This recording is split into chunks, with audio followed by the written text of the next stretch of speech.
J.P. Morgan that it somehow facilitated this sex trafficking? So Jeffrey Epstein was a client of J.P. Morgan Chase's between 1998 and 2013, and it is during that time that he was trafficking many women and girls. In this particular lawsuit, the victim alleged that the bank repeatedly ignored red flags because it valued him as a wealthy client and also valued the people in his circle. And what the lawsuit also alleges is that even after Jeffrey Epstein was registered as a sex offender after an offense in 2008 in Florida in which he solicited sex from an underage individual, the bank still continued to do business with him.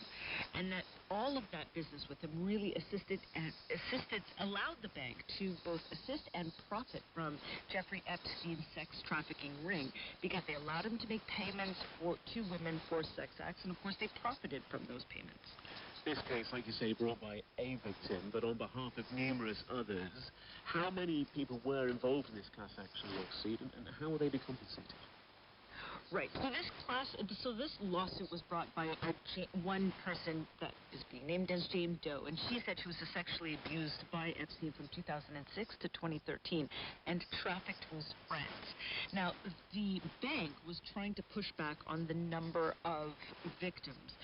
There is a threshold in the United States or in New York, rather, for class action lawsuits, and they were saying there were only about 32 victims. Well, the judges said, well, look, there are more than 40 victims, and now there are estimates of over 100 women that could benefit from this class action lawsuit. And briefly, what does J.P. Morgan Chase have to say? Well, in a statement, the bank said it regrets any association with Mr. Epstein and that it would never have continued to do business with him if it believed that he was using the bank to help commit their heinous crimes. They went on to say that they understand that Epstein's behavior was monstrous, and we believe that the settlement is in the best interest of all parties, especially the survivors who suffered unimaginable abuse at the hands of this man. Joining us from New York, Samira, thank you. For the past 24 hours, Ukraine has been claiming victories on the battlefield, retaking villages from occupying Russian forces as part of the counter-offensive in the south and the east of the country. Taras Beresvets from Ukraine's 1st Separate Special Forces Brigade told my colleague Yana Hakim why this is so significant. The importance of these military operations is far bigger than the names of these villages, which wouldn't say anything. They're very small. They're very small, actually, but this is strategic direction. If I'm talking about the Zaporizhia region, these villages were liberated in the direction to key city of Melitopol. Melitopol was a stronghold and a Russian key base on the way to occupy Crimea. Meanwhile, as other villages which have been liberated near Donetsk, they have much more significance because they give way now to surround Russian forces around Bakhmut. For its part, the Russian Defense Ministry has said that it's repelled attacks around several villages, which Ukrainian forces say they had captured, contradicting the earlier claims from Kiev. Today is Russia Day, and in Moscow, speaking at the Kremlin, President Putin said the national holiday would bring the country together. Today, in this difficult time for Russia, these feelings unite our society even more strongly. They serve as reliable support for our heroes taking part in a special military operation. Patriotism, responsibility for the future of their fatherland was bequeathed us by our forefathers who achieved great victories both at work and on the battlefield. So considering all those claims and counterclaims, how much territory has Ukraine clawed back from Russia?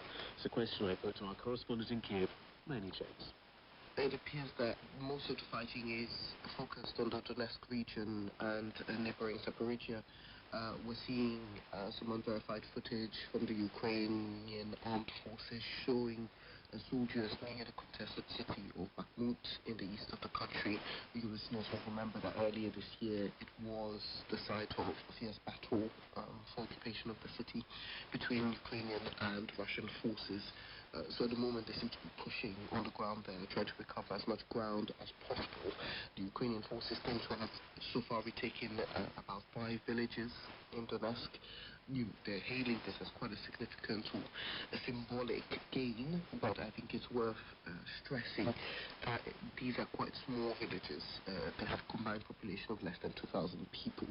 So yes, very much a symbolic gain at the moment, very early days in this counter-offensive. How hard is it to try and get clarity as to what's happening? Because we see a lot of misinformation, but also a lot of secrecy from both sides as to exactly what the deal is on the ground. Absolutely. I mean, until last week, even as late as last week, we weren't getting any information from the Ukrainian authorities as to whether the counteroffensive had even started.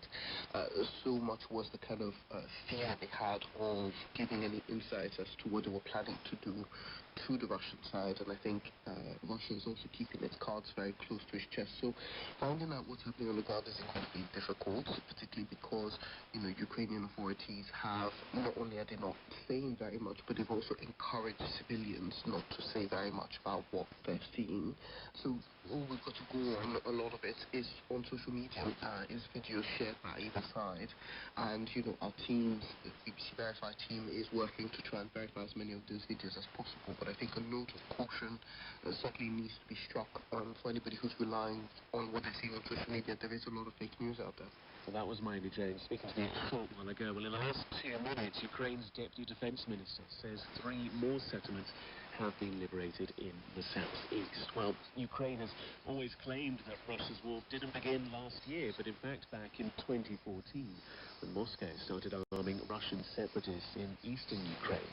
Moscow denies this, and today at the International Court of Justice in The Hague, Ukraine accused President Putin of supplying heavy artillery to the separatists who shot down Malaysia Airlines flight MH17 9 years ago, killing 298 people.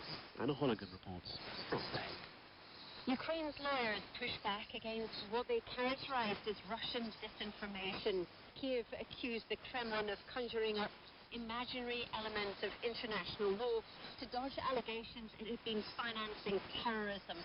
Ukraine argued the convention it accused Russia of violating does not require a proven intent in order to find that providing funds and weapons to armed groups can constitute sponsoring terrorism. This is the penultimate day of hearings in a case which has brought 2 warring sides to neighbouring chairs inside the Peace Palace, home to the International Court of Justice, and built as a symbol of peace and justice. On Wednesday, Russia will have a final opportunity to present its side before the judges retire to analyse all the evidence and decide whether Russia, as Ukraine claims, has violated these 2 treaties designed to uphold international law. That was Anna. You're listening to the BBC World Service to Italy, where Italian politics has been transfixed by the news of the death of the former Prime Minister Silvio Berlusconi at the age of 86. His state funeral will be held in Milan Cathedral on Wednesday, when a day of national mourning will also be observed. Mr. Berlusconi was one of the dominant figures in Italian political and business life, and was still a senator in the governing coalition until his death. But he was also known for his colourful and, some said, scandalous private life, as Mark Duff reports.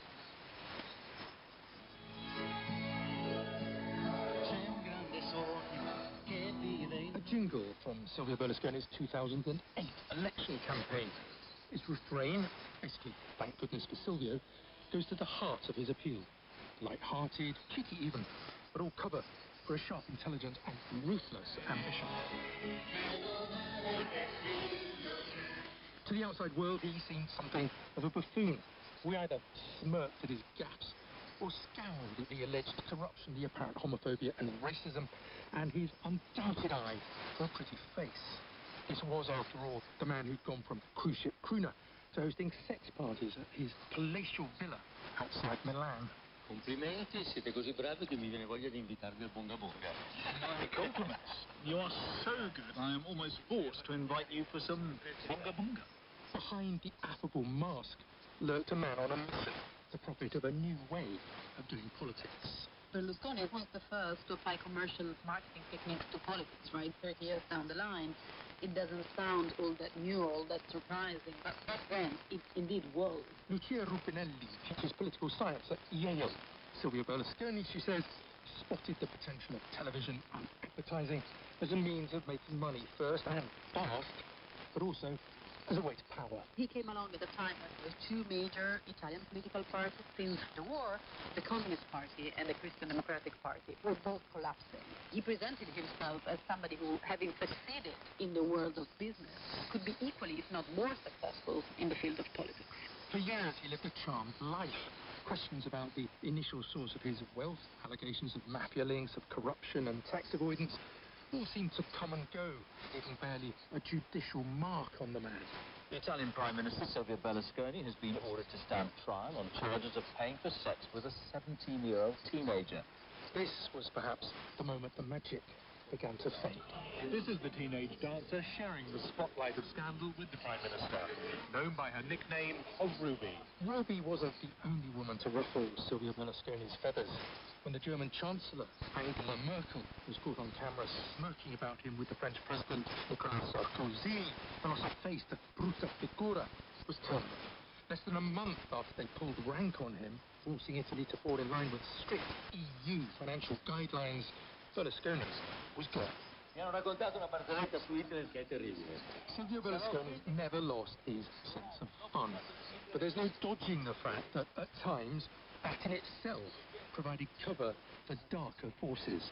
Here he is, joking with young supporters about, of all things, Adolf Hitler. La prossima volta, cattivi, eh? The humour wasn't simply inappropriate, says Lucia Rupinelli, it was dangerous. In his typical way of, just dropping a headline here, making a joke, he slowly started to send the message that, after all, fascism wasn't all that bad. And in fact, Mussolini did good things. And this message, time after time after time, ultimately made possible having a prime minister who comes directly from the milieu of post-fascist movement. Last year saw Mr. Berlusconi's party join a government led by the far right's Giorgia Meloni. But when he dared criticize her, she struck right back. At least I'm not blackmailable, she said. The ultimate ladies' man, finally put firmly in his place by Italy's first female prime minister. Well, despite that put-down, Ms. Meloni has led the tributes to Mr. Berlusconi, calling him one of the most influential men in Italy's history. In Moscow, President Putin described Mr. Berlusconi as a true friend. In Rome, there was mixed reaction. He'd become a totally marginal figure in politics and in society, but he was still a part of our history. Look, as far as I'm concerned, he is a negative part of our political life. So I'm not sure how bad it is that he's died. But I do think his party will be strongly destabilised by this. He's a Peculiar man. I guess even funny if he was representing a country, but he had his own way to be ironic. I do feel sorry that it's a life ending. Our correspondent in Rome, Bethany Bell, has more. There's been huge numbers of tributes flooding in for this very controversial and polarizing figure who really dominated Italian politics for very, very many years. We heard from the Italian Prime Minister, who said he was a very influential person in Italian history. We heard, very interestingly, from the former Italian Prime Minister, Matteo Renzi, and a political rival, and he said many hated him, many loved him, but nobody could deny the unprecedented impact he'd had on Italian life, political, economic, television, sport, you name it, incredibly influential figure. Now, like you say, he dominated Italian politics, an unprecedented impact. What will his impact be, then, on Italian politics, his passing? Because he was still a senator. Yes, and his party, his Forza Italia party, is a member of Italy's right-wing coalition, the Junior Party. There are questions being asked about what will happen to Forza Italia. Because Berlusconi had dominated the party for so long, it was very much tied up with his charismatic leadership, and support has dwindled as he faced health challenges. And the question is, will his MPs either stay with Forza Italia, or will they move to the party, say, of the Italian Prime Minister Giorgia Meloni? Or, another possibility some people are speculating about is, will a member of Berlusconi's own family take over the political party? I respect that. Well, following in Mr. Berlusconi's rather slam twitch is the former American President Donald Trump. He's due to land in Miami shortly ahead of his court appearance tomorrow to answer charges around retaining documents after he finished his pregnancy. He's called for protest outside the federal courthouse during his arraignment, and as the rhetoric heats up, there are rising concerns about disruption. Miami's police chief, Manuel Morales, has just been We feel the state body for taking this event extremely serious. We know that there is a potential of things taking a turn for the worse, but that's not the Miami way, right? Just, I want to assure the city we are ready, and we're ready for it to be over and done. Let's pick up on all of that with our correspondent, Nomir Iqbal, who joins us live from Miami. Nomir, what is the mood surrounding this case tomorrow? Well, here outside Donald Trump's resort, where he will be spending the night before heading to court, as you can imagine, there's lots of his die-hard supporters. They're carrying huge flags, all Trump 2024, Trump 2024, I'll be back. There are cars that are specifically made with all this Donald Trump paraphernalia all over it. He's got motorbikers as well going past, and cars tooting their horn in support. Remember, Florida is a very Republican state. It's his Trump's adopted home state. And so, for a lot of his supporters here, they're looking forward to him being here. They're bringing back his narrative that he's spinning, which is that this indictment is a political witch hunt, that this is President Biden. So he says, decided the Department of Justice in order to go after him, to stop him from winning the presidential election in 2024. Very noisy, as you can imagine. Of course, all these conspiracy theories are something his supporters really, really back. They are direct. It's possible to try and convince them of looking at the evidence that's been presented in this 37-count indictment. He is due to land here in Miami in the next hour or so. We expect him to arrive at the resort later on this evening. And briefly, Nomir, meanwhile, his campaigning continues for the presidency next year. I'd say this has catalysed the Trump campaign train. He's using it to fundraise.